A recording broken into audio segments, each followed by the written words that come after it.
Tell me your story. Tell me your story. How did it all start? Do you remember? Oh, now what happened? How did it start? You're now tuned into the Small Business Origins Podcast. I love an origin story. Each week, we dive into the real stories of entrepreneurs and businesses from across the nation. Who is he and what's his origin story? Who started with just an idea and are now making waves. I told you this was a good idea. This is Small Business Origins.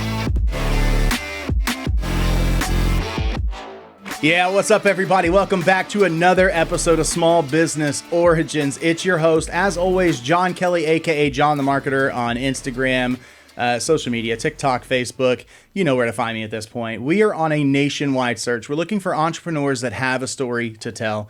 And joining me in the studios right here, finally, getting another episode where we're right back here at home. I know we're on that nationwide search, but I enjoy talking to the people here in, I call Tomball my hometown. You know, I'm from Waller, but we came to Tomball for everything. And I like talking to people that are right here where I currently live, where I'm raising my family here in Tomball. So thank you for joining us on this episode, coming right back here to our city, to our studios here at Beefy Marketing's headquarters.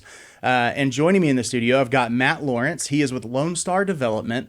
They're actually headquartered in Spring, Texas, doing a bunch of development here in Tomball. They've worked closely with the Tomball Economic Development Corporation, which has basically made them a part of those success stories for developing in Tomball. So right here in the city doing a bunch of different work. We're going to hop into it, but this is a community guy, not just one coming in to build these big commercial buildings right in your backyard and then pack up shop and leave. This is something the community is going to enjoy, developing some really fun stuff. And I'm sure there's some business stuff there too, but you know what? We'll save it for after the intro where we get into it. Matt, welcome to the show. Thanks so much for having me. Man, it is a pleasure as always. Thank you for coming in and sharing this information with us. I know it can be kind of weird, nerve-wracking thing to start kind of opening up publicly and talking about all these different things you have going on. So we definitely appreciate you being in the studio today. I'm excited about it. So Heck yeah. Well, we always start out with an icebreaker question. So today's icebreaker question is how you define success different today than when you were younger? I would say yes. When I was younger, like a lot of people, success was driving a Ferrari, a Lamborghini, having a lot of money, being flashy. And as I grew older and just learned a lot of things from my family and other mentors in my life, success is more about holding true to your promise, being a man of integrity and, just standing by what you do. That's more of success, being respected by the community, respected by family, friends. That's like the most important thing. Yeah, no, I 100% resonate with that. I mean, I still have those dreams, like, being a little kid again, where it's like having a Ferrari would be nice. Yeah, but I think I shared, I had a picture on the wall in here when this was the team room, and it was like some $700,000 car or something like that. I don't know, it was like some Bugatti or something. And I was just like, you know what? When we make enough money, I can get that. That's when we're successful. And of course, it's kind of joking, but obviously, some of those things do ring true still, where it's like, money can't buy happiness. It can't. But it's got to be hard to cry in a Ferrari. It can buy a Porsche GT3 RS, and that makes you pretty happy. I feel like I sit down in it, and I'm just like, you know what? But I think it's easier. We haven't hopped into it to find out if you've got a whole family and all that stuff yet. But I've got a wife and 3 kids, and I think it's probably easier for me to joke about that or say that because if I could do all of those things, then I probably do have the ultimate success, because the big thing that really tells me that I'm successful is what I have. And that is a roof over our heads, 3 square meals a day or more if we want to, snacks. We can go to the movies. We can, spend time with each other if we have nothing else. If we're not out spending money or doing something, if we are broke, at least we have each other right there in the house. And we're all alive and we're all pretty healthy and things are under control. So I guess it's easier for me to kind of joke about that in a way. But honestly, it really, I think, just comes down to my level of, my definition of success really just changed from trying to achieve a goal, I think, and then more focusing on being happy with where I'm at and what I have. Being grateful for everything you have right now, rather than always looking for, if I make that next thing or that next thing. And it's good to have goals. It's always good to have goals. It's always good to strive to something. Like every year I try to make a list of goals that I want to achieve. Like this past year, my girlfriend and I made like couple goals and personal goals, and we check in with each other every month, and that's like really important. But if you're always striving for the next thing, you're never really grateful for what you have. Yeah. And I really believe that being grateful for what you have at this current moment is really the reason why people are like, eternally grateful and happy, like fulfilled. Right. Yeah. I think that's the big thing, is that happiness, that fulfillment, success. Are you happy? Have you made it to where maybe not the ultimate place you wanted to be, but have you made it somewhere that you're okay? Yeah. And I think it's just hard because as someone, especially, I've got to assume you're a type A personality. Otherwise you wouldn't I'm a hybrid. I'm really a hybrid. Okay. Yeah. All right. That's interesting. yeah. We should definitely hop into that at some point. But it's hard because when you're swinging to that side of that type A, and for me, when I'm kind of in it, I'm always in that problem solving mode, improvement mode, efficiency mode, get better, get better, get better. And it's easy to kind of get caught up in, while it's healthy to have goals, at some point in time too, those goals can be unhealthy if you're too hyper focused on it. So then you just add in ADHD to my life, and it's like, hyper focus. I love doing that every now and then, except when I really need to focus on something. And so you kind of get to that point where it's just like, man, all I can think about is why this should be better, how we can do better, improve. We haven't hit our goals. Why haven't we hit those goals, whether it's financially or, whatever the case may be. And then you kind of feel that like disappointment, like you're not a success. And then I think it is just that whole perspective. Yeah. Step back and look and see, okay, but where are you at compared to where you came from, or compared to where your parents were, or where are you at compared to 5 years ago in your life? How good do you actually have it, even though you may not have hit that goal? Yeah. So balance. When did you make that transition to like what we were talking about, where you're looking for the huge, big goals, and then now being fulfilled with like, family, the values you have? Like, when did you make that? I think it's an ongoing battle. Yeah. I don't think I've ever made the transition. I think that I've been lucky enough to be able to see things from the right perspective every now and then. But yeah, I think it's something that I probably struggle with every single week at least, where it's just like, man, where I'm at right now is not the ultimate goal that I had in mind, especially when you look at things like I haven't had a vacation in 2 years. Oh, wow. So we've got now, again, perspective. We've been to Great Wolf Lodge in Webster and took our family there for 3 or 4 days together. Yeah. But when you think of like, actually, let's go to Orlando and hit up, Universal Studios. Yeah. Let's go to Florida. Let's go to a cruise, take a cruise somewhere else. Let's go like actually on vacation. My wife and I have not had a just us vacation. And then my family all together, it's just been like, yeah, let's go to Great Wolf Lodge and spend some time there. Totally grateful that we were able to do that. But when I think of, some of our goals, one of those would be every single year for a long time before COVID, we had a wife and I vacation every year. And then we had a wife and I with all the kids, full family. How many kids do you guys have? 3. 3 kids. Yeah. Awesome. So I think just, COVID kind of changed the landscape of how we used to take our vacations. And then things just kind of got weird. We did vacation a couple of times after that, but then it's just all of a sudden when you're in that rebuild and then prices are going up and things are going back to normal. Trip for it just 5 hit us is financially. Yeah, trip for 5 is, I can't even imagine like going for a trip for 2 is we're trying to save up for like this year. My girlfriend and I we wanted a dream is to like go skiing the Alps because it's so much cheaper in the Alps. Like we went skiing with her family in Colorado, and like a 3-day pass for 2 people was like $1,000. So you just imagine what it is for a family of 5. Yeah. And so we were like, in the Alps, ski trips are a lot less expensive for day passes, but getting there. And we've just done a lot of like house renovation things together, like, landscaping things. We did it all by ourselves, but the cost still added up. So we're like, let's not go on that trip until we save things up. So I can only imagine for a family of 5. Yeah. Right now. It's definitely expensive. Just if you want a DoorDash dinner. Yeah. Because you don't feel like going out and getting it. You don't feel like cooking. Average DoorDash order for a family of 5, we're probably looking at, and I'm not talking like fancy Maggiano's. Yeah. Like Yeah. $120, you know, if you want to feed everybody. And we do it smart. I mean, even if you go to, you know, Raising Cane's, my kids love canes. Yeah. And so we'll get like the caniac for the two younger kids to split. And then we'll get like a caniac for my wife and I to split because we just don't eat all of that.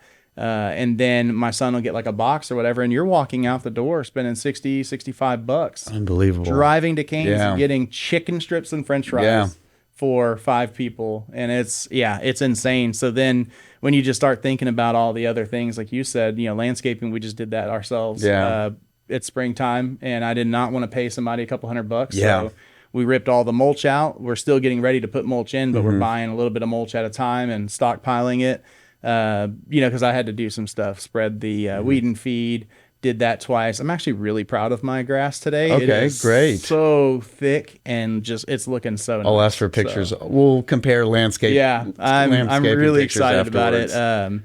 And then so we've just been kind of taking care of the landscaping, Yeah. and it's like you're right. I mean, we probably spent a couple $100 just on Yeah. that, and I still need to spend because we have an 18,000 square foot lot. Oh, wow. So I still need to spend like another couple $100 in chemicals and seed to go back there and spread all that in the backyard. Yeah. Oh, we just spent just on plants and flowers because all the bushes were dead. A lot of the plants under the trees were dead. So we did all that new. It was like $1,500 to $1,600 just for plants, and we installed everything ourselves. Yeah. So we haven't bought any of the replacement plants. We only ripped up, I can't remember. I think my grandma used to call them like monkey grass. Grass. We bought some monkey grass. Yeah, so we ripped those up because they were just kind of dying, and then we're gonna put probably some roses in there, Okay. and then a few just like greenery plants that will grow along with our shrubs and stuff, Okay. just in the front yard. But then in the backyard, that's where the expense is gonna be, Yeah. because we have such a nice. I mean, I probably got close to a half acre total, yeah. and then when you have the house built on it, there's probably a solid quarter acre, I would say, or more back there of whatever I want to do. Yeah. And so I'm like, I want to have a backyard kitchen. I want to have a pool. Yeah. I want to have a couple little putting green areas with like a hill and a bunker. And then I want to put like a little net and have like a driving range simulator, like all this stuff, this big dreams. But right now I just want to start with, at the very least, going out and carving out where I'm going to put mulch and put some garden beds, put some plants, you know, that kind of stuff. And you're right, man. I mean, that stuff, if I did my whole backyard the way I wanted to just in the landscaping alone, I'm probably going to spend $5,000 to $7,000 on doing it myself. Dang. If I had somebody come out and do it, man, we'd probably be looking 20, at 15 30, to 20. Yeah, easy. Have you, and this is, speaking about budgets, this is not in the budget. Have you ever thought about like a sauna or like that in the backyard? That'd be fun. We have saunas up at my full-time job, and so we'll utilize them after fires or after we work out, you know, just to kind of help with that recovery and relaxation type thing. Sauna would be fun. I want one of those big grottos. That has the hot tub underneath it. Okay. That is like my dream. And then we always joke, because my yard is big enough, we always joke about putting like a lazy river all the way around the backyard, and then just having that. Let's get a trip with the family first before we put the. So these are the kind of goals that I've got these goals in mind. I mean, but in all reality, honestly, you know, those types of goals where not as fancy, but I just want to have some nice landscaping in the backyard. I want to have a nice place to gather in the backyard for my family when we host Easter, that kind of thing, other than just the small things that I have. You know, I look at it and I'm like, God, we haven't even gotten that, and we've been in this house for 4 years now. Wow. Okay. You know? And like, I still haven't torn out the railing upstairs coming off of the staircase, and torn out the railing downstairs going up the stairs, and built like that wrought iron, more open look like I want. I still haven't knocked that closet out and built an open air mud room when you walk in the garage. Like, there's so many things we want to do around the house. There's vacations we want to take, and just that financial freedom that we want to have. But then I just have to tell myself, like, yeah, but you have a really nice house, and you got a healthy family that's all alive, and you've got a full-time job that pays you, and you don't have to worry about showing up to work and being laid off, or, you know, a recession's hitting and now we're screwed financially even worse. You know, it's like, look at the good things that you have. Yeah. So it's a battle every day. Yeah, I can completely understand, but it's a constant reminder to really, as you said, be appreciative for what you have. would be nice to go on that trip. It would be nice to have a lazy river in the backyard. But if we can't say, hey, family's healthy, my wife loves me, I love my family, what more do you want? I have the opportunity to make the changes to get to those goals. Yeah. And what more can you ask for? Yeah, awesome. Well, before we hop into it even more than we already have, we always want to stop and thank our sponsors. So today's sponsor is Wingman. If you're tired of juggling multiple platforms for your marketing and sales needs, it's time to revolutionize your business operations with Wingman. It's an all-in-one marketing automation software. It's designed by experienced marketers who understand your struggles, and it combines the best tools to streamline your communication, automate your workflows, and grow your business. You can say goodbye to multiple marketing tools and hello to Wingman, your unified platform for all of your business needs, and not just the automation side, the marketing side, and all of that, but AI. AI is being pushed everywhere. We're hearing those as like buzzwords, trigger words these days.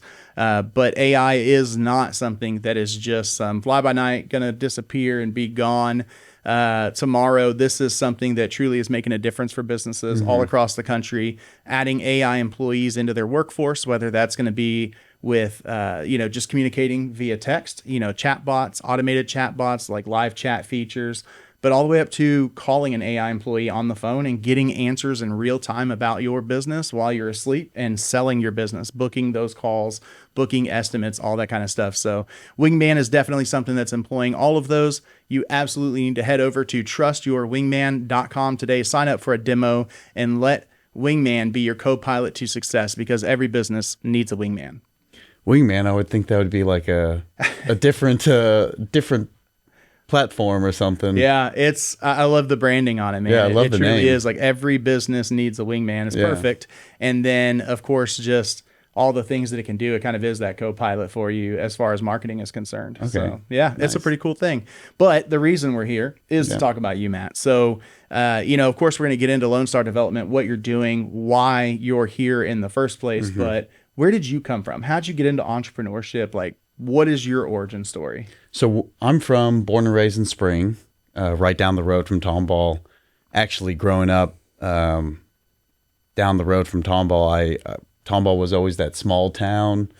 We remember those Tomball, I think it was Tomball Ford, and it was like, come see Pawpaw. Are you from the area? Yeah, so I grew up in Waller, so similar to you, right down the road. Yeah. Do you remember those commercials? Come see? I remember Parkway being really big. Maybe that was it, Parkway Tomball, but I remember it was an elder man and all his grandkids were in like the PT Cruiser, but whatever. So born and raised in Spring. I'm actually from a family of small business owners. My family was in the car washing industry for about 30 years. They had a company called Bubbles Car Wash. And so I grew up washing cars. Like when I was a little kid, my mom would do all like the merchandise in the lobby. So she would always bring us when we were kids. And like when I was in high school, all my summer jobs, college, my summer jobs were working in the car wash. So entrepreneurship was always kind of like what we talked about. Right. Every day at the dinner table, we would talk about business, like both parents were involved in the business, and car washing was all I knew. Like in high school, everybody called me Bubbles. That was like my nickname. Gotta love that. Yeah. So, and some people still call me Bubbles. So that came out to be one of the coolest characters on Trailer Park Boys. Oh, I never seen that. Oh my gosh. You got to watch TPB, Trailer Park Boys. Yeah. Bubbles. Not the kind of association you're going to want, but he is hilarious. And one of my favorite characters. So. Yeah, awesome. Yeah, so entrepreneurship was just like kind of in our family. And I worked for the family after college, moved back home, worked for the family business, and actually got an internship in Germany working at like the world's largest car wash in the world. It's called, Mr. Wash. And if people I tell here, and I say like, hey, I worked at a car wash, they think of like, the car washes we see here, the traditional tunnel with vacuums. And they're like, you went to Germany for a car wash, but these are like 3-story car washes. They would be, if I showed you a picture, they're like factories. They're huge, 150 employees, vacuum halls, like underground parking halls. So I went there, did an internship, mop cars, power wash cars, kind of like worked the line for like 6 to 8 months while my family had the business. I always, the mindset was, hey, learn from the best, go there for 6 months, have a good experience, and move back home. And after my internship was done, they kind of asked her like, hey, we have a management position open in one of our smaller washes. Are you interested in staying? And at the time, my dad was like, you should stay. Like, this is a great opportunity. Stay, learn a little bit more. So I stayed. And while I was there, my family actually sold the company. Wow. You know, it was just like the timing was good for my family. Got a good opportunity from my dad and mom, got a good opportunity. So they sold. So I was like, I was in Germany. I was 22. I was like, I'm going to stay a little bit longer, and stayed there for 8 years. And on the side, my dad retired, and he was thinking like, what's the next step? Because he's someone who's like, he has to work all the time. So he and all my brothers invested in like a small little business park down in Kemah. And we invested in it, and he kind of ran it day to day and managed it. And over the course of the next few years, like we bought another building on the property, we developed another one, and it kind of just grew. It was, small real estate portfolio, but it grew over time. And after 8 years of being in Germany, my family was visiting me, and they're kind of like, what do you see yourself doing in 5 years? Like, do you see yourself still managing a car wash, or do you see yourself moving back and going into business for yourself, maybe doing something with my brothers? And, the question was clear to me. Like, I see myself being in business for myself. Yeah. So moved back the following year. And like a side note, my older brother's in real estate law, and my younger brother's in real estate fundraising. So we kind of all have like they have a real estate background. So I came back, worked with my dad, learned managing the properties, and kind of took it upon myself to kind of make a more professional business rather than just like mom and pop landlord shop, right? And that's where we got Lone Star Development from. So before, it was my dad's initials, WJL. That was the property. Yep. And a lot of companies are like last names or initials, but I was like, if our goal is, our family, my brothers and I, to do stuff, we need to start building a brand now. So we were all brainstorming ideas, and I'm first generation Texas, love Texas. So I was like, we got to incorporate Texas somehow. And we were just throwing out names, and I think Lone Star Development came out, and everybody was on board. So we just started with that a few years ago. And, since then we built a few buildings. And a few years ago, we partnered with a longtime family friend who was in the construction business for 30 years. So with that partnership, we went and we developed the Tomball location, Huffsmith Corville Business Park, and that was 4 buildings, and we do it all. We develop it, we lease it out, we manage it, and that so we're all in one development company. Yeah.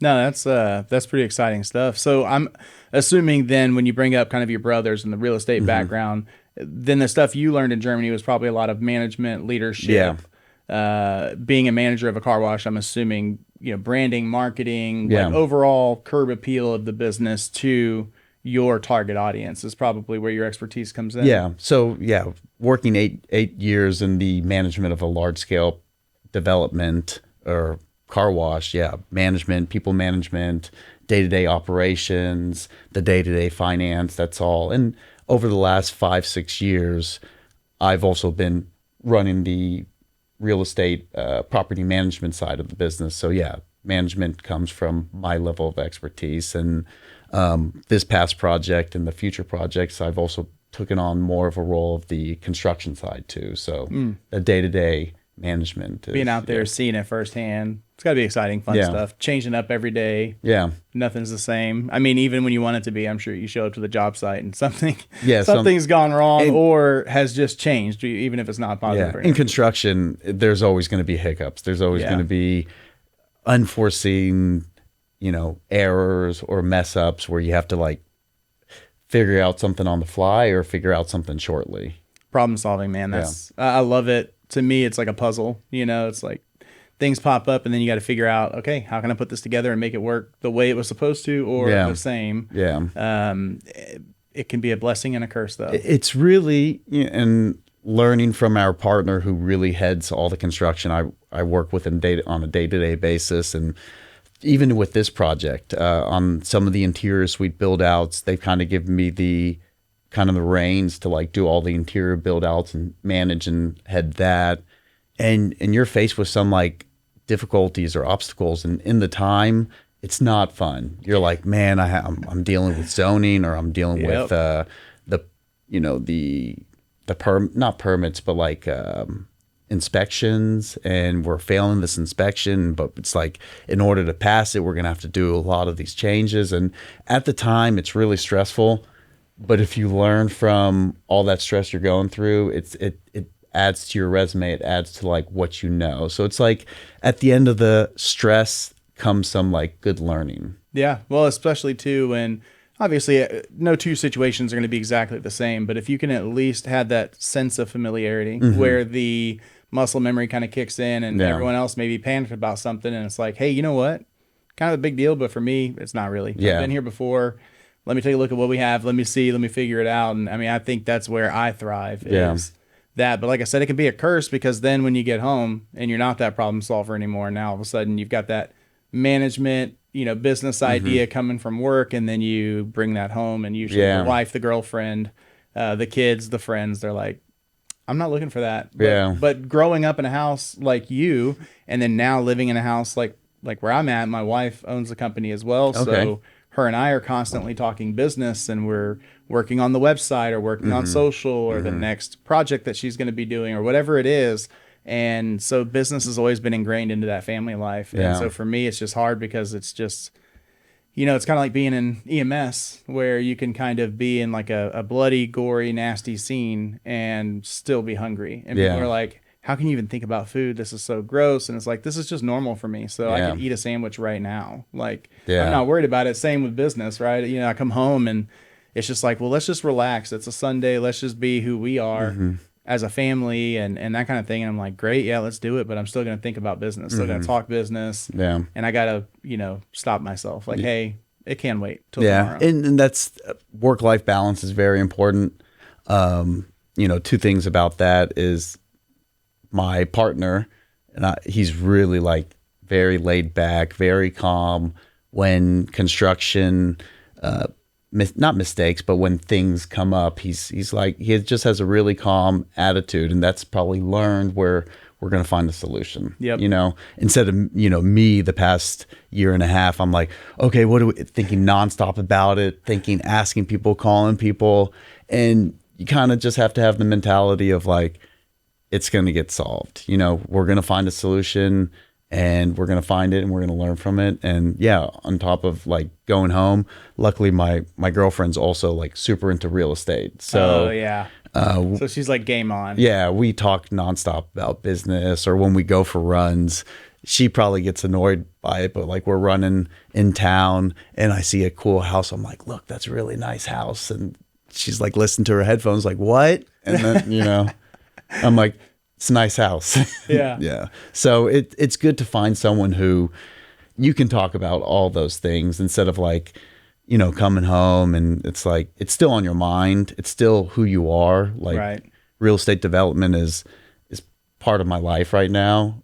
And it's hard to like just turn it off when I get home, Yeah. I mean, and it's probably important too, even if you do enjoy it because of burnout, those kinds of things where eventually it's going to wind up coming to a head where it's like, you know what, I do need a break. And I think having that healthy balance is always good, but as long as you're enjoying it right now and, this is probably a season of life that you're kind of in, and it's exciting, man. It's cool whenever you have that new fresh change. I mean, that's my wife and I are doing the same thing. Is all we talk about is her business. Yeah. And What business does she have? so she's doing e-com retail Okay. off of products she's manufacturing. Okay. So she's manufacturing whip soap, body wash, body spray, all these different things that are just handmade, healthier ingredients, less ingredients, not, something that you're going and buying off the shelf that's got all these chemicals and stuff in it. And she's finding a lot of success in it. Great, She's got some really awesome. cool products. Does she sell on Shopify or Amazon? So she's actually using Wingman. Wingman, okay. Yeah, she didn't want to spend a whole bunch of money developing something that she wasn't sure if it was going to work or not. She was like, I don't know, maybe it's going to be successful, maybe it's not. She's kind of a bashful person. Yeah. I mean, she didn't even tell me that she was starting a company. She bought all of this stuff from a person and brought it all to the house. And then I went on a business trip with Andrew. It was in Pittsburgh for a week. And then we flew home, or maybe that was my Tampa trip, either one. We flew home from this business trip, and then I walk in and it's late at night and I'm looking around and I was like, are we starting a bottle factory? Are we going to like warehouse and distribute these bottles, or like what's happening? And she was like, well, I kind of started a company and then just sprung it on me. And then immediately, like I said, I'm a problem solver, business guy, love marketing. What was your problem solving for that? it Put was all of just it in the like, trash can? No, I just was joking. like, you already spent the money and Yeah. it's here. So now it has to be successful. You don't have a choice. Yeah. Like, otherwise, I don't know what I'm going to do with you. Like, you're not going to be living here. No, but it had to be success. So I went into immediately being into that. Like, Awesome. how do we do it? Let's get a website together, start your social pages. Let's create a logo. Let's do all these things, and just kind of rushed her through it. And now, every single day she's doing something. That's She's hired great. her sister on to come in and kind of help great. on the weekends, and it's getting busy. And like same thing that you've been doing, or you and your wife have been doing, about creating the website. That's also been some of the things I've been doing the last 5 years to kind of take it from a mom and pop shop to a legitimate development company, like developing a website. And I remember when I first started putting time and effort into the website, my dad was like, I was about to fly to Germany to go visit friends, and he was driving me, and I was pretty happy because I had like cool like visuals and like slides of like what the website was going to look like. Very professional, really well done, and at a great price. And my dad's like, why are you doing this? Like, you need to be spending your time on other things. You need to be focusing on this and this. And I'm like, it didn't end well. I left that on that flight just like frustrated. And a few weeks later, when the website was completed, I remember he was sending an email to someone like an insurance broker. Then he's like, check out our website, and had a link. Like, now. So those are like the things that you need to do as a business owner, entrepreneur, to kind of create that brand, to create a brand, actually, If you don't have a brand, I mean, that's what branding is. That's why this show is important to other business owners and entrepreneurs, is because it gives a chance to truly capture what your brand is. We can talk about the business side of things all day long, and I want to, but when we focus on some of those more personal aspects of who is Matt, where did you come from? Hearing stories about your dad and your brothers and like all these people that are involved in things, it really kind of brings the human aspect, makes a connection. And that storytelling is what's so important in branding. And a website is one of those best ways to get your story across, because, we're in a digital world. A digital footprint's important. And even if you think, well, my website doesn't really sell anything, so why do I need one? There's multiple purposes for a website. Yeah. And if for nothing else, you need it as a digital business card, as proof that Amen. you are a real thing. Yeah. But- That's the first thing I do when I'm looking at like different developments or different businesses popping up a lot in Tomball. I'm always going to like their website. I'm always looking, do they have a website? What kind of projects have they done? Just to kind of get information. So it's like it's a virtual business card. you know? So And like you said, man, telling that story for branding purposes, a website's a perfect way to get that across. Having pictures of you and your family together and showing that, hey, this is a family-oriented business, having the cool logos, the cool visuals, and then Of course, the most important part being how well does it convert for you, which would, be off of things like your past projects that you've had going on, and, just giving people an idea of your portfolio. I think it's extremely important. It's not the old days when Pops was doing it where he probably showed up into, car wash is a little different, but if he would have been doing the development stuff, probably showing up in someone's office with a printed portfolio of all these physical assets. And it's like, hey, now you can do that for much cheaper than printing all that stuff. Yeah. Pops was always good with the car wash, with marketing. They actually were like the advertisers for the Astros. Oh, so heck yeah. they, like seventh inning, they did the Bubbles t-shirt toss, and where they would throw like Bubbles t-shirts into the crowd. It was actually really cool. Like marketing for a car wash. He my family, my mom and dad did a great job of creating like a brand, through those things like marketing. So he's probably just giving you a hard time because he appreciates advertising and marketing. That's his hobby. He doesn't have a lot of hobbies. Giving me a hard time is probably up there, I don't blame him. What years are we talking for all of this kind of stuff? So when they had their successful car wash company, what was the range? So they started in 1990. I was born in 89. So they started in 1990. I came back to work. I graduated, worked for the car wash 2011. I moved to Germany from 2012 to 2019. So right before COVID. Perfect. Yeah. Like right before COVID. And my parents sold in like 2013. So 2013. So they had the business 30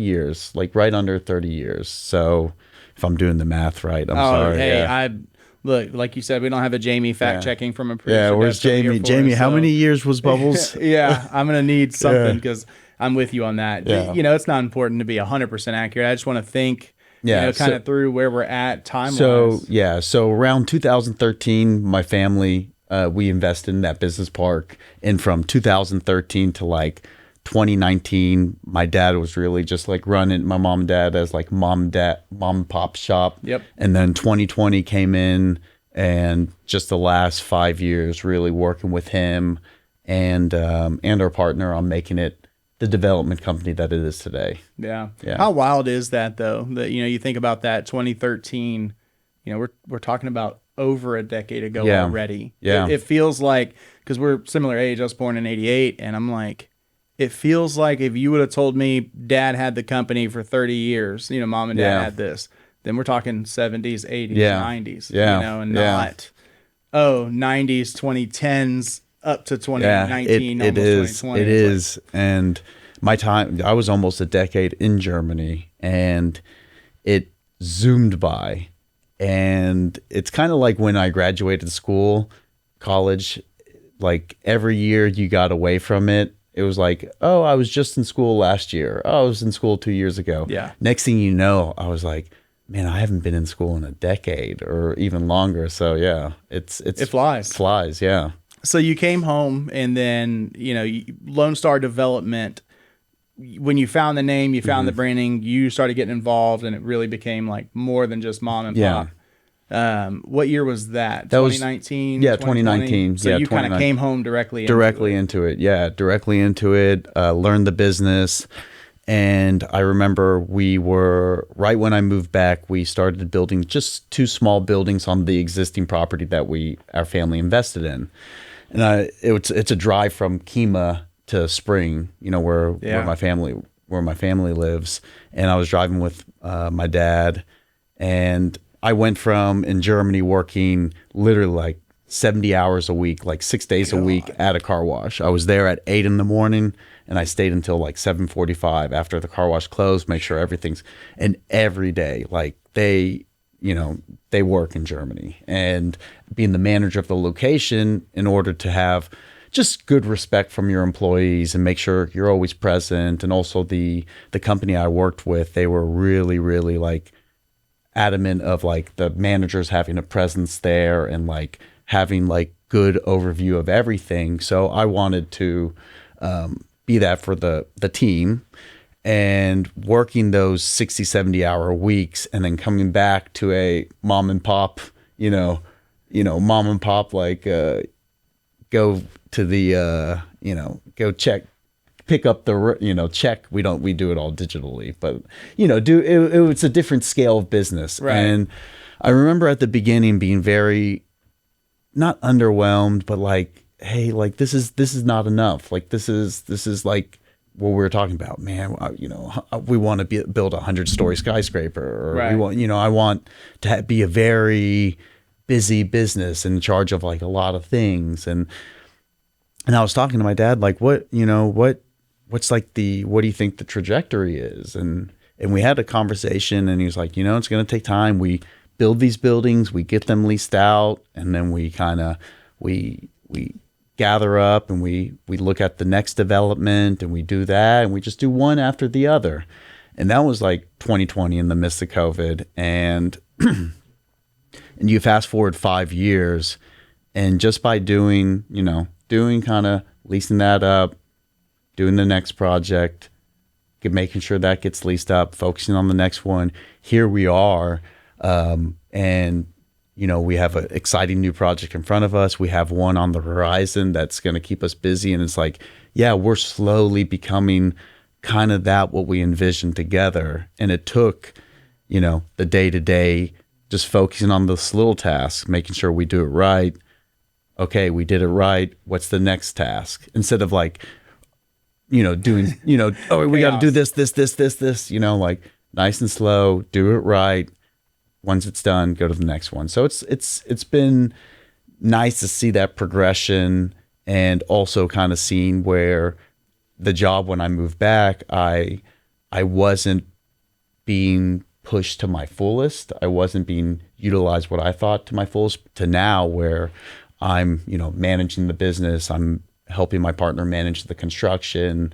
I'm doing like 50 things at a time, where now we probably need some assistance and help. So it's like now I'm being really utilized, which is good. Right. It gives you that fulfillment that you're looking for at work. Yeah. Which is, it's important. You know, putting the right butts in the right seat. It's like maybe that first thing that you came in and started doing, it's like it's just not the right thing for me to feel really good about the work I do, and that's fair. Yeah. So is this development company, and it may be a mix of things. I'm truly kind of just asking a very vague question, but to be a little more direct as far as what I'm looking for, it's like, are y'all purchasing property, developing something on it, selling and being done with it? Are y'all what it sounds more like, where there may be some projects at least where you're building and then actually fully managing, not just developing, but managing the property?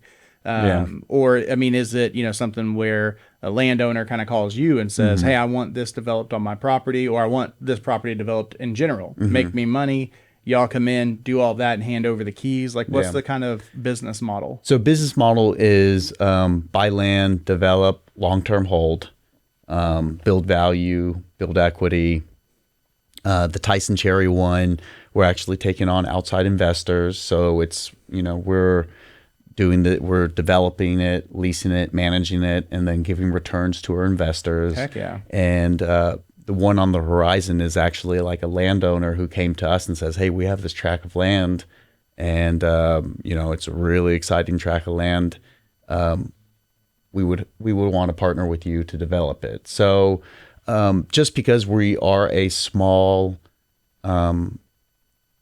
development company, smaller development company, we're not getting all these different we're not doing developments for so many different people, that may come in the next 10 years. But right now we're focusing on doing our own developments, holding them for investors, and then potentially, selling, and then taking that equity and then doing another one. So we try to stay flexible, but really it's a long-term hold, develop and hold. Yeah, it's almost model.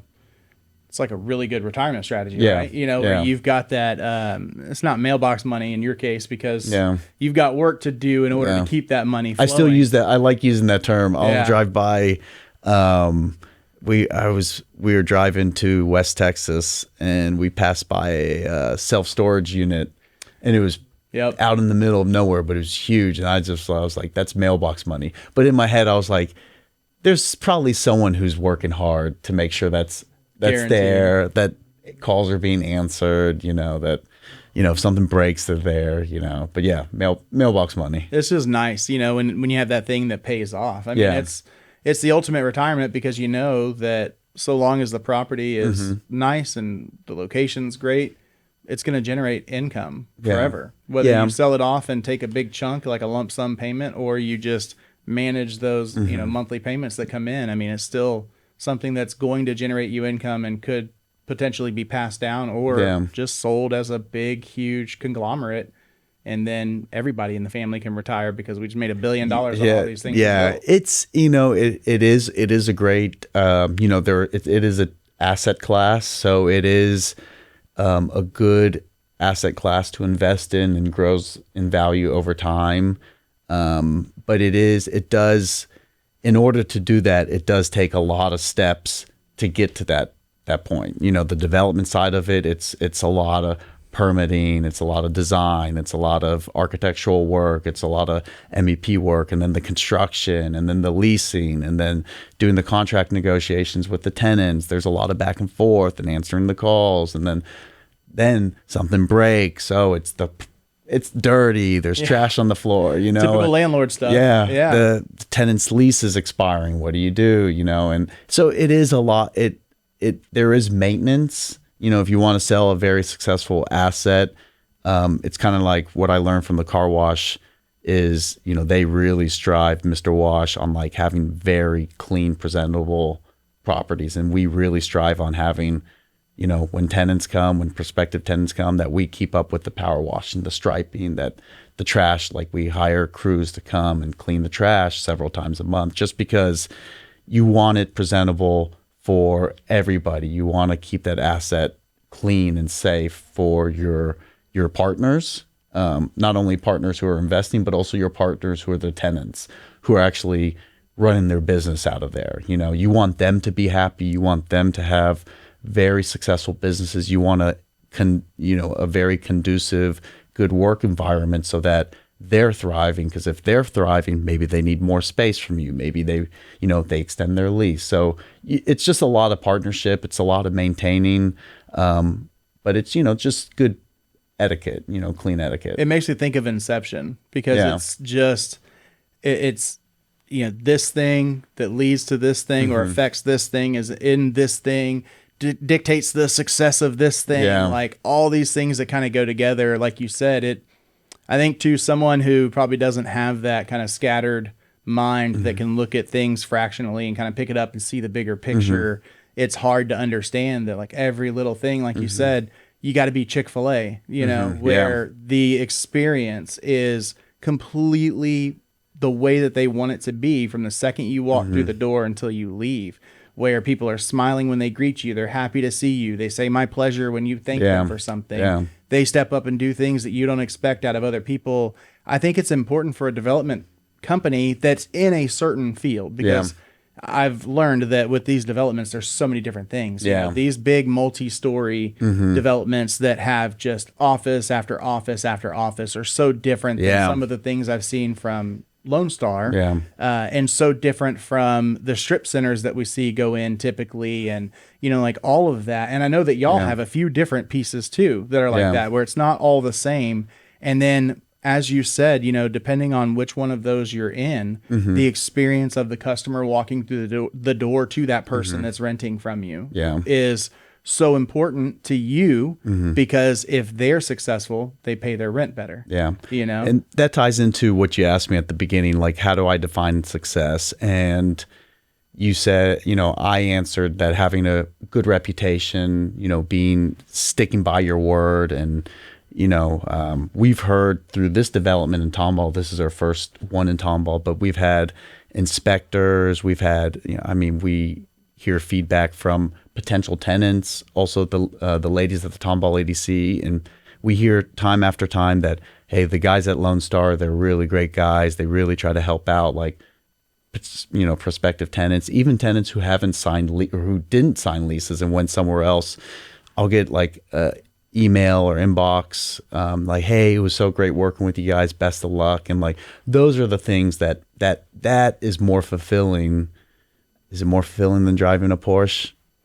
Right. Would you have loved to have rented all of it out with those very first people you called, paying double what you were even asking? No, it is. That was a joke. It is more fulfilling. course. Yeah, it is more fulfilling. It is. And that, that means a lot. And that means that we're doing our job well and we're being respectful of the community that we're developing in. And because we, as developers, you need the community buy-in in order to be successful. If you build something and the community doesn't like it, like if you just put something in there and it's the community that's buying in, it's the shops that go in, it's the customers that go in, it's the businesses that go in, basically the surrounding community that needs to buy in to make a development successful. Right. Well, who's going to spend the money there? You know? Exactly. I mean, tourism is great. Tourism is absolutely something that you need. And if you have something in that development that is tourism worthy, then that's awesome. But you've got to rely on the everyday people,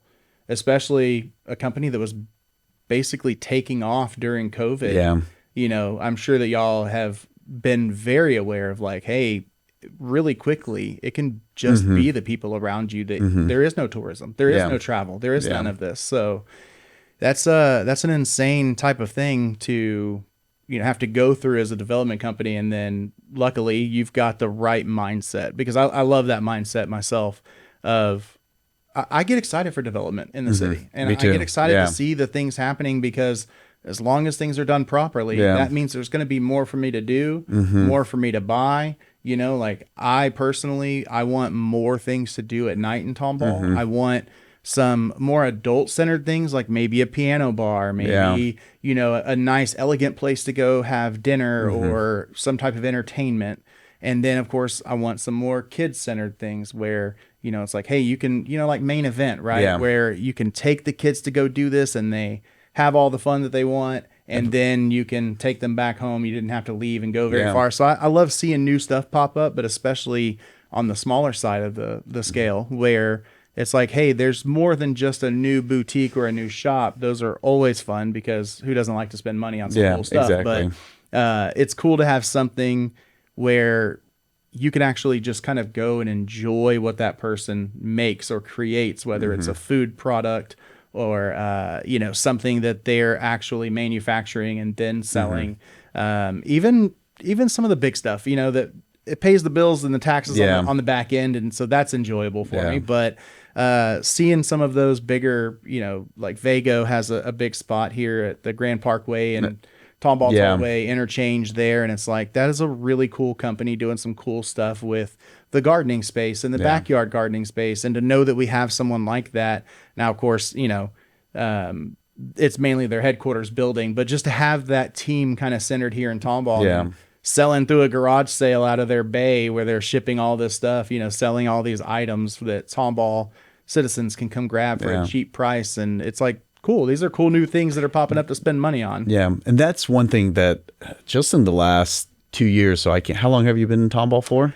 So we moved into the Tomball area probably 2010. 2010. So you've been here a while. Been here for a little bit now. Yeah. So just in the last 3-4 years since we've started working in Tomball, like all the development that's coming here, all the businesses that are coming here, it's really exciting. And just to compare it to when we were kids, man. When Walmart didn't have the tree accessible, that was all. I don't know. Dude, so Walmart in the city used to be just a Walmart, not a super center. Okay. And it was single entrance, and it was where you could just go get some discount, goods, no food, nothing like that, no drinks. And then the parking lot was like cut in half. Oh, really? And then that whole other where Specs used to be, which is now I think a furniture store, and then there's a liquor store over there now. All of that wasn't there. So like you said, the change is real in Tomball in the past 15, 20 years. Yeah. So it's really exciting. And it's really exciting to see just Tomball getting more of a reputation in the city, like it's becoming more than just a small town. It's becoming like a destination, like Fulshire, for families to come, and we got some cool stuff, some cool events, and all of those things. I mean, all of this is so important to talk about when we talk about not just talking to a developer, but when we talk about the Tomball Economic Development Corporation and the money that they're pouring into the development community. And then as a citizen, I think it's easy. We moved into the city in 2021. So downtown 2021. And as a citizen, it's easy to kind of think like, well, why do I want the city to give these tax incentives to these large companies? Yeah. Why do I want the city to invest in a tourism board and, that money go to these different people or companies that are driving tourism, basically like, the EDC is another faction of that. The chamber, even though that's privately kind of raised funds there through the advertising, it's just like, why is that so important to me as a citizen? And a lot of people I don't think can kind of correlate that while it is a business and that's understandable, it also drives revenue into the city. Yeah. And so when done properly with grants, with incentives, with tax breaks, with anything that is given from a city or an organization working with the city or representing the city, it's so important because you spend money and then you make more money on the back end. And so when we have things like that Macy's distribution center being brought into our jurisdiction now, all of a sudden that's a huge amount of tax money that they were going to pay to somebody, the county, the state. Now the city gets to say, hey, a portion of that is ours. And so I think that's where people as citizens need to understand, hey, I am all about protecting us because we have to protect the citizens. But when it comes to this development, it's more than just a place to go spend money. It's now, instead of driving to the Galleria or driving to Vintage or driving somewhere else outside of the city I live in, To the Woodlands. I need more opportunities to spend Woodlands money or Galleria money right here in my backyard. I agree. And yeah, they do such a great job at the Tomball EDC. I can't say it enough. Everybody who I send there, I'm like, they're going to take good care of you. We've had on the new development, we've sent several of our tenants to the Tomball EDC, and they've all been taken care of. They've all gotten, I can't say if they all, but they get help with their signage. They get help with their like infrastructure improvements, or if they're doing like build outs or rent incentives. And we work mostly with small business owners like your wife. Let's say your wife is like, hey, John's going to kill me. I have so many bottles in the living room and the side bathroom. I need some space. I need something. They usually come to a facility like ours. And, a lot of these small business owners don't have a 10-year track record of business. But we love working with them. We love seeing that success. We've had so many different tenants go from, garage to 1,500 square feet. Like 2 of our tenants down in Kemah went from like 1,500 square feet to 6,000 square feet. Yeah. And we love working with those kind of businesses. And those businesses, when they're starting off, need some help. Badly. Like, we would rent right now if it wasn't for the fact that we can't afford it. We'll talk a little bit later. Yeah. If you want to help out and get a tenant for that Tyson cherry right next to my house, then listeners, go to lunarluxskin.com, buy and then all go to the products. lonestardevelopment.com. That way, and then Lone Star is going to get the money from Lunar. No, we absolutely want to get to a point where we can move out of the house, because that's what the game room upstairs is cut in half. Yeah. So half is game room for my children, and then the other half is a shop. Yeah. And it's really nice stainless steel table, racks, big desk, big mixer so she can make all these products. And it's very professional, but she's busting at the seams. Yeah. And she needs more space. And then we do want to get, I can never remember the acronym for it, but basically where the FDA or one of the government agencies says you have a clean facility that you're manufacturing in, so you become certified. That's one of our next steps is, to find that kind of a place. And we want a storefront as well, because right now it's just shipping everywhere. And so having a nice storefront would be killer, but you're right. That's the big thing. She's doing well, for a company that was started November 2024, and we're now into April.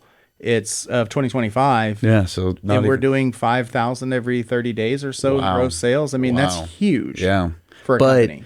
Doing 5,000 of gross sales, and you add in a $2,000 rent, or 1,500, 1,000. That slashes her net profits. And then you take the actual cost of goods sold. Yeah. And you subtract that. So you're spending 100% or 120, 130% on rent. it's great when you have an investor. If an investor is lined up and says, hey, I believe in this and I'm going to pay that rent for you, amazing. But I think a lot of us are out here just like my wife, where she's like, I don't want to invest a bunch of money into a website. I don't want to invest a bunch of money into these things. I want to take it slow because I want to own the company 100%. I don't want to have that debt. I don't want to have investors, you know? So it's good to hear that. Obviously, like you said in the very start of the show, you're for the community. So this is not something where you're just coming in and trying to make a bunch of money off of the backs of the community and then roll. You want something enjoyable, and then helping a small business owner. There's nothing better than that. Yeah. So we really see all of our tenants as partners. They're really partners. We really strive to listen to any issues they may have. All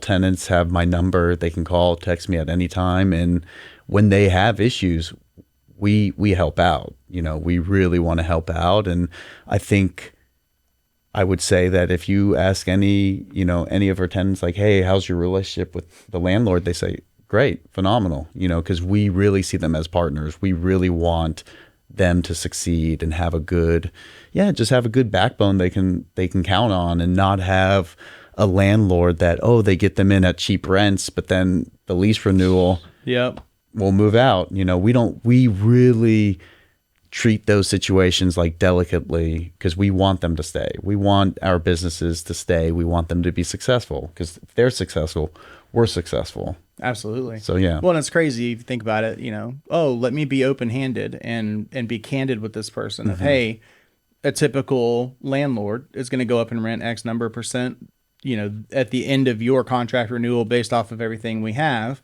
And while I don't need to go up that much in order to make ends meet, I do have bills that are piling up, and I need to cover X number of dollars for this to be a profitable. We want to make money just like you want to make money. This is business, Coming to the table and saying, hey, I've got to go up some, but being able to work with somebody a little bit, I think gives you that leg up where one day when they can afford more than what they're paying, they're going to want you to develop something bigger for them, or they're going to want to try and figure it out or get a second space or something because they're not going to want to leave you. Yeah, exactly. Versus just saying, oh, well, this guy was an asshole, so you know what? I'm out, bro. Yeah. My shit didn't renew. I'm going to the next developer. Exactly. I'm going to go find somebody else. Yeah. That's not how we do business. And that's one of our core values is just really seeing all of our partners as, they're in this with us, Right. Well, I mean, because they do make you successful, just like you help them become successful. Yeah. So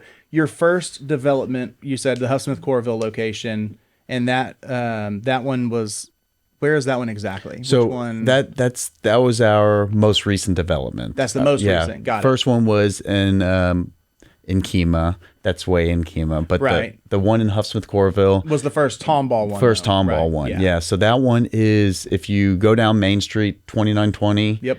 And at 2978 goes to the Woodlands. If you go south to Spring, it's you take a right on Huffsmith Corville, and it's on the right hand side. It's 4 beautiful metal buildings there. We have like very exciting tenants. We have Della Costa Pastas there. She started off at the farmer's market, and then she had a business on around Business Road 249. Yeah, right over here. I remember when she was telling us she was moving into that place. She was so excited. We got to see some of the drawings and stuff for the build out. It looks beautiful. Yeah. Next to her is a beautiful salon. Kara Miles moved in. It looks like something you would see in Montrose or River Oaks. It's awesome. And then going in next to them is going to be a Pilates yoga studio, and in the back we have several fun businesses. We have a Muddy Buddies, like a doggy daycare coming in. Oh, that's cool. We have a boutique coming in, a chocolate company coming in. So a lot of fun, exciting businesses. And it's probably about 7 minutes from here. And we really tried to not just build a standard business park, like metal buildings. You see these metal buildings all around. We really tried to invest in nice panel profiles, really give it a nice aesthetic look. The retail building. 100%. Yeah. I'd build a barndominium if it's done with the same thing you're talking about in mind, where, I I don't want just that regular old, just, all right, cool, throw up some beams just and then standard connect some panels and then corrugated, little panels together and all that. But I want something that looks aesthetically pleasing. And it's funny because that was always our goal. Like, let's make a cohesive looking park. There's a retail building up front and then 3 flex buildings in the back. Let's make a good looking building, good looking park. And it was really my partner and I, Jason, who, we came up with the design with the help of CDA Architects, or the architect company we use. And we're not really design aficionados, but we kind of were like, this would look good with this. We spent like quite a bit of time like putting like the colors together, and we got some renderings and like mixing that. And that on the next project, Tyson Cherry, we really spent a lot of time like kind of mastering the look and like making sure the product we put out there is going to be levels. We didn't want like that standard stucco earth tone shopping center. Right. We want this to like pop. We want with the gas station attached to it. And like, the column and the, tall and then short and then just, standard colors. And we really spent a lot of time kind of looking at the design, and we're really confident that these buildings on the corner right by where you live are going to be like, you're going to drive by and like, those are nice looking buildings. That's a nice looking shopping center. I've definitely seen that property for a long time sitting there. And I've always thought, I think Andrew and I actually joked at one time when he first moved into his neighborhood right across from mine. And I was like, dude, we just need to buy that property and build like the beefy, grand theme studio type thing. I mean, it's a great location. Yeah. It's, on the corner of Tyson Cherry. You're going right downtown. It's around the corner from, Business 249, Holderreath. It's a great location. It's like we drove by looking for the other property, and we saw that. We were like, that's a great looking. Yeah. That's a perfect location for like a neighborhood retail. And boom. Just kind of put that, kind of like Fairfield, Bravo 290, where you drive in and there's the neighborhood, except here, obviously, it's multiple neighborhoods together. And then, you kind of take that strip right down the middle of all the neighborhoods, and then there's something there that the people can go to without having to branch far out. Yeah. So are y'all completely booked up on the Huff Smith Corville location now? We are not booked up. We are about 70% leased, and we've built out a few spec suites, just so that a lot of small businesses, they don't want to like wait 4 or 5 months for their custom design suite. So we built out like a few different floor plans, some like just a standard office, bathroom, a lot of finished warehouse for them to do their shop. And then we have a few floor plans with like conference room or like a private office, kitchenette. So we have a few different options, but leased out, we're about 70%. Construction, the yoga studio, Pilates they're going to start construction this month. Awesome. So the retail building's completely leased up. The retail in Tomball is hard to come by. If it's in a good location. Yeah. That was leased up before we even started delivering suites. And so the front of that building that's right next to the retail, it's going to be all like kind of retail based company. So it's going to be a cool little synergy going on over there. That's all leased up. So we just have a few other spots, and we're confident that once these businesses move in kind of summertime, there's going to be a lot more traffic in the park, and things are just going to, start going to hopefully be leased up by the end of the year. That's the goal. If I go to the website, Lone Star Development's website, then I'll be able to see kind of what y'all have available for rent space. Or what's the best way? Yeah, the best way is go to lonestardevelopment.com. There's a contact us or, forum where if you're looking for space, and I'll get the email and give you a call. And, if your wife's interested, I'll show her, give her a tour. Yeah, eventually. I'll set up a tour, and we have a lot of different suites, but the best way is to do the contact through the website. Gotcha.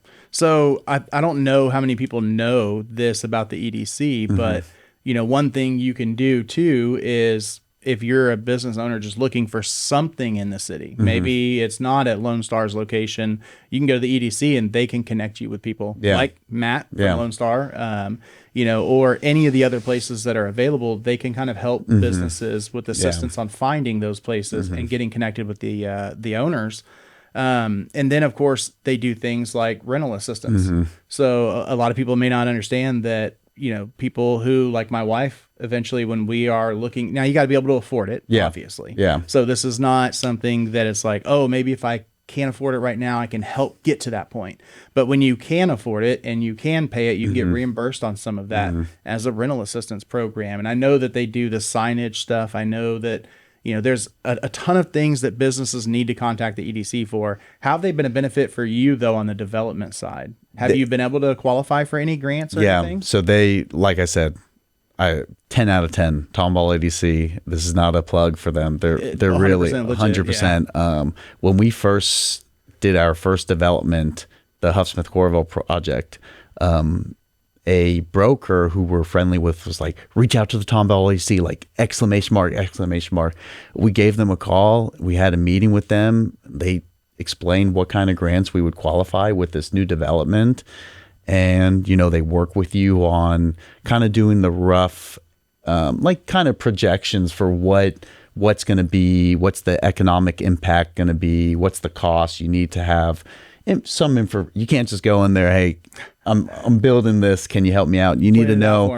You need to know how much your costs are going to be, and but it was very, very easy to work with, and we received funding, like a large grant for the Huffsmith project, and we just got confirmed for another grant. I did the application for the Tyson Cherry, and they gave us a very nice grant for this, and this helps with, because we won't have tenants for the first few months, and every dollar helps on the investment, because these investments are several $1 million. And that's over, I'm asking, but I'm guessing at least 2 to 3 years, the whole process from buying to starting construction to the actual building being done and ready, permitted for leasing, and then finding somebody who's going to start paying rent as their build out. I mean, how long of a period is it that these millions of dollars are tied up as an investment? It's probably about, just say rough guess, like two years, because the construction, there's always, luckily for Tice, we had everything teed up. We did a lot of preliminary work while we were doing this Huffsmith project. So we did a lot of behind the scenes before we started taking on investors. We had to get it rezoned to neighborhood retail. It's actually like the first ever neighborhood retail zoning in Tomball. So that took a long time. But let's say if something's ready, teed up, you have your plans, it takes a few months to do architectural plans, the preliminary surveying, all that stuff. That's 3, 4, 5 months. Construction's going to take another 8 to 10 months. That's when you have your finished shells. Then you have to do the interior build out. And, with the hope that you can get some tenants along the way with some good marketing, some good work with the Tomball EDC, they can get you connected with a good tenant or two, and then the interior build out takes another 3-4 months to do. So you may not be positive cash flowing until 2 years. Yeah, so that's a long time to have that much money tied up and not see a return. Yeah, because that's the big thing is it's it's easy if you're putting that into some type of an account and investing it in the stock market or investing it into some type of special, account or IRA or whatever you're doing. You're seeing it slowly go up. Watch it grow a little bit. This is stagnant. Yeah. And if anything, it's like you go down and take losses because you got to put more in that you weren't expecting. And so I think the EDC helps to kind of buffer that a little bit, which is a great thing because we need good developers like you that have a good head on your shoulders, that care about the community and the people to come in, because we know that there are plenty of, just like any industry, there are plenty of fly-by-nights that will come in and do what they can to just build something quick, make a quick buck, and get out of here without regard of how it's going to affect the city. Yeah. And then of course you just have those people that maybe they're not bad actors. They're just not the good ones that you really want developing. Yeah. You know, it's important who's going to be developing these projects. The copy paste, you know, they just copy paste here. Let's go to the next one. Yeah, absolutely. Versus having someone like you or, you know, any of the other developers I've met in this city that are amazing people. And then on top of that, having them available to put really good tenants inside of there, which is good for us as citizens. And then it could benefit citizens like my wife, who eventually could wind up in a storefront, thankfully, because of, you know, someone like you that's willing to kind of help work with that. And then things that you can get from the EDC to lessen that burden as well. Yeah. I mean, investing is no joke. And that's all this really comes out to be. You know, like I said from the beginning, it's an investment. And so you want that to pay you back pretty well. In order to do that, you got to take advantage of everything you can. I mean, those tax dollars are going to go to someone. Yeah. Why not go to a good business? Yeah. So they've been so great to work with. And also they've introduced us to, just along for this project, they've probably sent us about 10 to 12 different prospects, and not everyone's panned out. But it's so nice that they think of us. And, you know, a lot of the prospects didn't work out for this one, but maybe they're keeping the Tice Cherry project in mind. You know? So just the fact that they think about everybody. They think about the Tomball EDC. They think about the community. You know, they know Tomball just as well as everybody. They know all the development going in. They know who all the developers are. They also are contacted by the big businesses and also by the small businesses, you know, someone like your wife or the mom and pop shop who live in the community but they're at the farmer's market and they want to grow. So they really are like the great middle ground to connect, bring relationships together and help other businesses, all businesses flourish. So yeah, they've just been so great to work with that. They were also a big part of why we wanted to stay in Tomball. Like when we first started this one, we never had the intention of doing multiple developments in Tomball. You know, we didn't want to build this, sell, and leave. We're, like I said, we're a long-term You're here. hold. It's just you weren't thinking about expanding in the same city. Yeah, we would probably think about, Conroe's growing, Fulshire. We were looking at Fulshire. But the fact that we were just welcomed so great, not only from the Tomball EDC, but working with the city has been great. Working with the inspectors have been great. It's just been a wonderful experience here that we felt so comfortable. Like, why leave? You know, we have a great opportunity here. Why leave and go somewhere else? So I live in town. I'm born and raised in Spring, but I have like a hometown Tomball heart, I have to say, you know, so. And now my kids are all raised here. So, you know, that's definitely, you know, same exact feeling. Yeah. We had the fire department on the show, similar type of thing. You know, obviously fire marshal's office has to come in and do inspections. Those are my buddies, the fire marshals. Yeah. And I think that's the big thing that you kind of hear constantly when it comes to talking about the city is the EDC is great. And they're out here to empower those businesses. And it's so awesome having them as a part of the city. And then when you look at city council and you look at the other people that are involved and have to do these things like city management with all of the people they employ in public works, overlooking those inspections and doing all of that, it's like, great, city council is definitely in this place where, you know, kind of like myself being on HOA board, where it's like, all right, I've got to protect the citizens from unnecessary development or development done incorrectly. And I got to make sure we guide the city budget and the city infrastructure so that we can afford all of that that's going on. Because, I mean, we saw just to the north of us where they had to shut down new construction in the city of Magnolia. Yeah. Because infrastructure's got to catch up. And we've had this, you know, balance. It's been close a little bit, tough but balance. We're here. We're good. And we're, you know, jacking up everything we're going to be able to do on the water side of things and the sewage side of things now. And it's like council's doing such a good job supporting businesses with things like the EDC. And then, of course, protecting the citizens from businesses when necessary. But then also making sure that we are financially capable and then infrastructure-wise capable of supporting it. And then the city, of course, has on the inspection side of things, I think a lot of people they don't understand, as a firefighter, I'm a lot more bored today than I would have been 20 years ago if all of this was happening with codes that came out 20 years ago. It's so frustrating when you're a developer or a builder or even a homeowner and you want to add something and it's like, well, you got to get this approval from the city. But it's for a reason. It's for a reason. That's why our fire department's able to be so community involved, is because we are safer because of those regulations. So I think they're doing a pretty good job balancing help for the developer, protection for the citizen, infrastructure, guidance, financial future of the city itself. Obviously, we're doing great financially, and with all this new development and new people moving in, it's going to get better and better. And then, of course, the safety aspect of things. It's like this whole little dance that goes into it. It is a dance. And great that you brought that up. The city, I was telling you about the Tice Cherry project. It's the first ever retail neighborhood development. And the previous owner multiple times went to city council to do a gas station, and they wanted to build a gas station. And the citizens said no.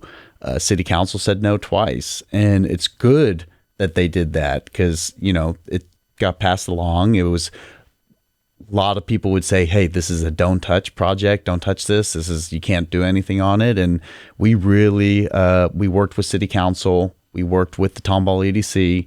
We also, number one, worked with the community. We talked to all the citizens who lived in the Pine Meadows neighborhood right next to the development. And we passed out flyers. We held meetings. We said, hey, we're developers. We showed them what we wanted to do. We want to work with you. We're going to be good neighbors. We want to bring value to this area, to the neighborhoods. And good thing the city council said no. Good thing the city council, because I guarantee you this is going to be a lot more attractive development than just a C-store, and C-stores are important, but they're not important on every street corner. Well, I mean, we've got one right there at Ag, and now it's Medical Complex in Cherry. We've got one on coming up at Holderreath in South Cherry. We've got, of course, Costco's got their gas station, and then right across the Stripes. It's like, hey, we've got gas stations. We need something a little more fun, especially right there in that backyard. Exactly. You don't want a little cutout of a neighborhood, essentially cuddled right in between three other neighborhoods. So it's a great location for like a neighborhood retail. Exactly that. Nothing else, because I understand if you're living in those back houses, the tanker trucks coming at 2 a.m, filling up gas, and you're trying to sleep. How did you sleep last night, honey? No, horrible. The tanker woke me up. So we're really excited about that. And that's just a testament of like what the city council and the city's doing to protect the citizens. But also, if they were so anti-business, they would have said on that, nope, you can't do anything on this. It's residential. You have to build anything at all. Anything. Exactly. And so with all, like, even what you're saying, the fire marshals, like we've building all these build outs. There have been, I don't want to say issues, but there have been like, we want to build as quick and fast as we can to get the tenant in there. And, with everybody in the city, if you just have a conversation, you kind of find a solution. So you are abiding by the rules, but also working with them.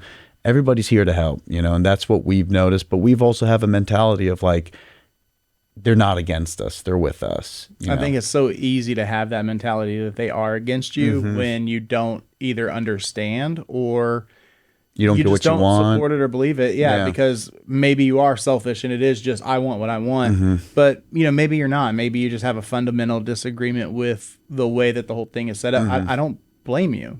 I wish I could live in a place with no HOA. But right now, this is the best place for my family. So I just joined the HOA instead of just hating it and saying, screw the system. It's like, hey, let me be a part of the system for the very same exact reason. It's like, just communicate with us what's going on. I don't care if you can't pay HOA dues for 2 years because you're broke because of external circumstances. Great. Let's get you on a payment plan and let's have something in place so that we can get you where you need to be. It's like there's always a way to kind of work with you. Sometimes things are what they are and the answer just has to be no because there's a strategic vision for the city. And I think that's something that council has definitely told me they are trying to get out more, is that strategic vision of where they want to go and what they're doing, so that there is that communication to developers and the citizens of kind of what to expect out of the city over the next 5 years, which is something that's been kind of, new for us, being able to kind of see that in a better light, because I think as developers, you're keen to it. But as a citizen, if you don't pay attention, I think we have 2% of the city that votes in these elections. It's like, that's nothing. Absolutely nothing. People aren't paying attention. So if you're not paying attention to it, these things catch you by surprise and you wonder why. Yeah. And, if you are, then you see that there's a specific place. Everything on that zoning map has a future land use that is in mind by the city and looked at by the planning department and everyone else constantly. And it's important to follow that. But every now and then when you have that little square set out, what are you going to build a 10 house neighborhood on that? Yeah, in one street. And, because like residential zoning laws, you couldn't have, because of the location, you couldn't have driveways to artery streets. So it's like you really couldn't do too much. Maybe you could do like, dense, and you couldn't even do dense housing, townhomes there. So yeah, it was a dance, but we really, we actually got the guidance from the Tomball EDC on how to approach this, and I followed it like, verbatim. First step was really like talk to the community, then talk to the city council, talk to them, introduce yourself, and like get to know them. And I went to the Tomball EDC mixer, and one of the council persons came up to me and they're like, when are you guys going to start that project? I'm so excited. I drive by it all the time and I can't wait. So it's like, we really tried to approach this next project with like really delicate gloves, and we're excited, and we know that the community is excited, and there's going to be hiccups. Like with construction, it's probably going to be loud, but we're going to work with them and try to be as best of neighbors. We're going to be good neighbors, period. As long as you don't bring a helicopter in at 7 a.m. like Costco did, Oh, yeah. I got a video of it. We were leaving early in the morning. I looked up and I was like, okay. Yeah. Now, I respect it because I wanted a Costco. So Costco's like, great. You do what you got to do. You need helicopters at 7 a.m. I'm okay with it. My neighbors were pissed. They're closer to it than I am, so I can understand that. The Costco's great. Great location, too. Yep. Yeah. No, I love the way that little area is blowing up. And then, the EDC had their development of that technology park there, which was gorgeous. Yeah. And I think that's what's awesome is it just kind of brings that Huffsmith, Corville, Spell, Holderreath up to Cherry. It's all kind of coming together as, even though everyone's kind of independent as far as residential developers, commercial developers, the technology park by the EDC and all of that stuff. And of course, all the developers that went into that. It's like now you've got a master planned community of sorts, but it's a community of businesses, business owners, homes, all these different things that makes a really unique. It's not that, this is 5 blocks of townhomes. This is 5 blocks of commercial warehouse and manufacturing space and 5 blocks of residential, condos or homes, or it's a really cool balance where you can see everything. There's those row houses, that are being developed on Holderreath. Yeah. And then that's a really technology park, manufacturing. I mean, you've got the, huge names back there too, not just, nobodies. And then I think your space is one that Della Costa Pasta is going to, I think, kind of blow up and be very well known in this region for what they do. Because if you haven't been, I've not been to the new location yet. Oh, you need to go. I've got to go. You need to go. Like I said, I saw it before the build out even started. It's amazing. I mean, Louisa does her and her whole staff. Every day I have to smell Smitty's and I have to smell Della Costa pasta. Yeah. And I'd be broke. Yeah. I have to balance. I'm doing budgets with my girlfriend right now. So I really have to if I want a tri-tip from Smitty's, I have to next week, but that place is so good. Yeah. And they've done a really cool development there, moving out of that old space into that. I think it complements what y'all have going on very definitely. well. That whole Huffsmith Corville, it's slowly getting connected to 4 lanes down to Spring. They're right south of 99. Yep. And we've seen firsthand when we started, when we purchased the property, it was just turned into 4 lanes. It was just built to 4 lanes and traffic counts were good. Now I leave work and there's a line of cars outside our, Yeah. being stopped at the stoplight, which is not good. Eventually it's going to be 4 lanes, but it's great for the businesses because it's just like that whole corridor is just growing and booming. And, sometimes there's a feast or famine mentality in development. You see like there's another business park being built around the corner and you're like, oh, what are they building there? But it's really just exciting to see the development and all the infrastructure going in that corridor because it's just going to feed off each other, Right. It's going to bring more businesses in. More businesses need other businesses, so more businesses are going to come looking for space there. So it's very exciting. Yeah. I mean, I think Tomball, if it's going to continue expanding, it's got to expand in a direction because we are very well developed. There's plenty of room still for definitely. developments. Obviously, there's, some empty lots that get used as parking quite a bit, which we need. Yeah. So I think really moving kind of in that east direction, that really looks to me to be the big prime opportunity right now. I think that anything kind of going up over there, it's going to wind up being kind of a hub, kind of like a vintage for Tomball of just, you can come here and, you can get anything from these huge $1 million schools that are teaching all these advanced things to Baker Hughes across the street to, all these really cool little retail spots that are kind of retail, kind of manufacturing, kind of warehouse, like different. And then of course we've seen the heavy stuff going on inside the technology park and all that, but I think it's going to develop around that into some really cool opportunities to do things. And then, like you said, the little thoroughfare all the way down to Spring Cypress, and then all the way up to the Woodlands. So. Yeah, it's really exciting. Great time to be in the city, and it's we're here to stay. So we're really excited about all the development. Yeah, I think once the huge projects that are underway, the 99 or in the works, which are kind of already coming to fruition. I think we're going to see some benefit from that. Yeah. But I think once that stuff starts to wrap up, it's going to be boomtown in Tomball. I think because then our infrastructure stuff should be done.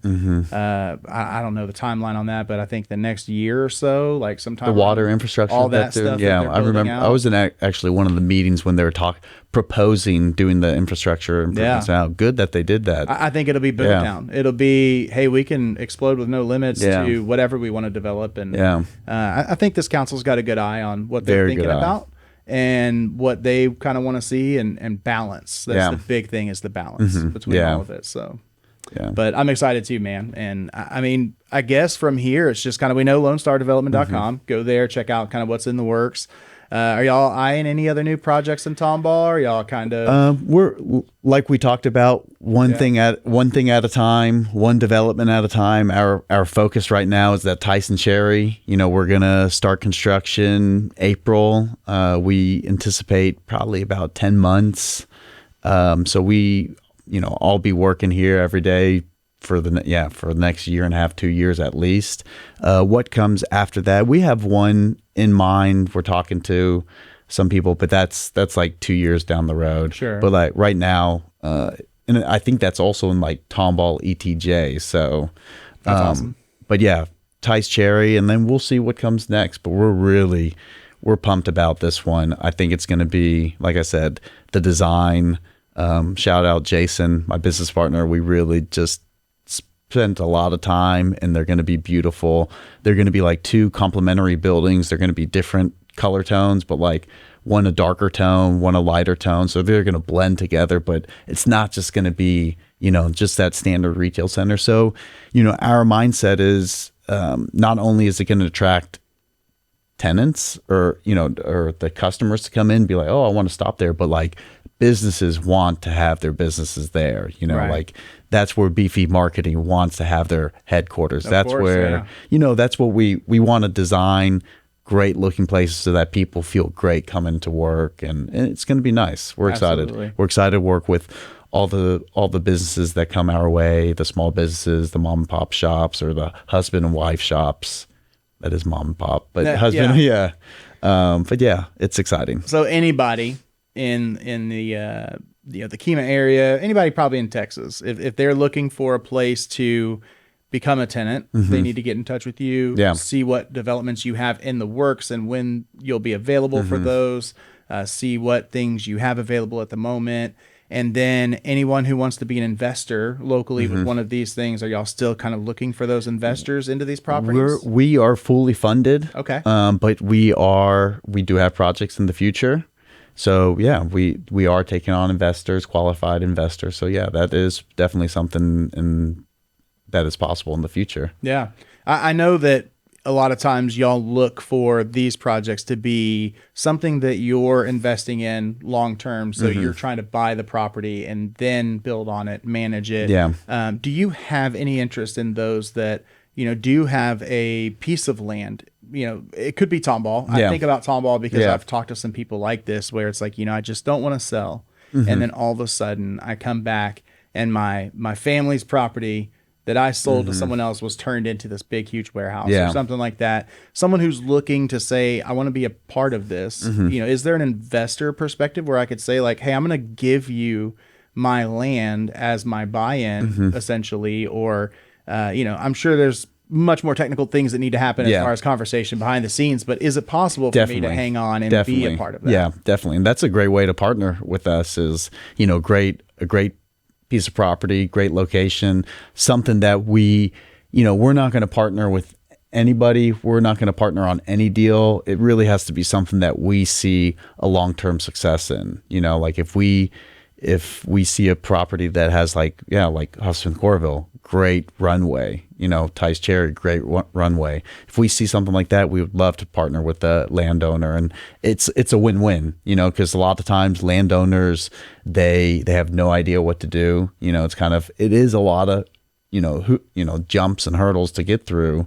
So we've done it. We know how to do it. We know how to deliver a good quality, like well-built, development. So we'll work with anybody on taking it from A to Z. And like I said, development, construction, leasing, management, we'll do it all, and we'll partner with them. Awesome. Is the website the best way to get a hold of y'all and keep in touch? Yeah, website is the best way. You'll find our contact information, our email address. We're really responsive, and just give me a call. Give us a call, and we'll love to have a conversation. And, if you're interested in space, you have a home like your wife or anybody who needs to outgrown the house or outgrown the current space, we have a few spaces still available, and we'd love to, support any small businesses in the Tomball area. It's amazing. I mean, some really rich billionaires came from working in their garage. So anybody, Jeff Bezos is from Houston. Bezos. Yeah. You look at Apple and Microsoft, all started in that garage, home Dell. based. And then, dude, just so many that just it was like, hey, bands, right? That started in garages and then all of a sudden go on worldwide tours. So really cool if somebody's looking to expand and kind of take over that world. I think Della Casa Pasta will be one of those stories where it's like, we just started as this little bitty thing, and this is a stepping stone into a really cool space for them that was a huge growth marker for them and gave them that retail. It's beautiful. I love it. So you need to stop by. Go knock on the door of the construction trailer. I'll show you around. We're really happy with the result and what we built, and we're excited about.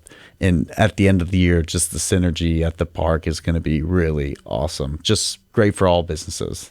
So excited to see where y'all go, and hopefully we'll see you stick around the city for a little bit and do some more projects here. So one at a time. Awesome. One at a time. Yeah. John, thank you for joining me on the show, Matt. Awesome. Absolutely. And listeners, thank you for tuning in for another episode of Small Business Origins. We can't thank you enough. Every single time that you tune in, watch these episodes, listen to these episodes, share this information, help make our guests successful by, interacting with their websites, interacting with what they do, what they sell, or why they're here. All of that kind of stuff makes this thing a big success. And that is enough for me. If I can make one person tune in and see what Matt's doing and see what Lone Star Development's doing, then that is a success for me. So thank you again for tuning in. We'll have all the links in the show notes so that you can get a hold of Matt and get a hold of the team over at Lone Star, because obviously there's so many more people than just Matt that take part in all this stuff, and we want you to interact with them, get to know them, and see them. So we'll put all that stuff in the show notes for you. But as always, it's been another great episode. Thanks so much. Great another talking great with you. week. Absolutely, Matt. And we'll see you on the next one. And as always, stay beefy, my friends. Thanks for listening to another episode of Small Business Origins. I love an origin story. If you like what you just heard, leave us a review, subscribe, and share with a friend. You guys, check this out. They're going to love it. You're going to love it.